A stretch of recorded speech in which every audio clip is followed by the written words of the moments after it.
These are the unsearchable mysteries that have been hidden. And here's why. God has hidden them from principalities, so that when we begin to do these exploits, they become a teachable lesson for them.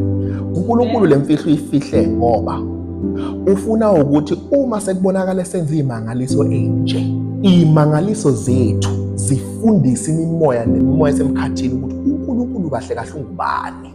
Niyakhumbula uJesu esemkhunjini ewela ngaphesheya, kwavuka ivunguvungu. uJesu wakhetha ukulala kunokuthi ayikhoze. Kwathi mayesevuka wakhuluma nazo kanye.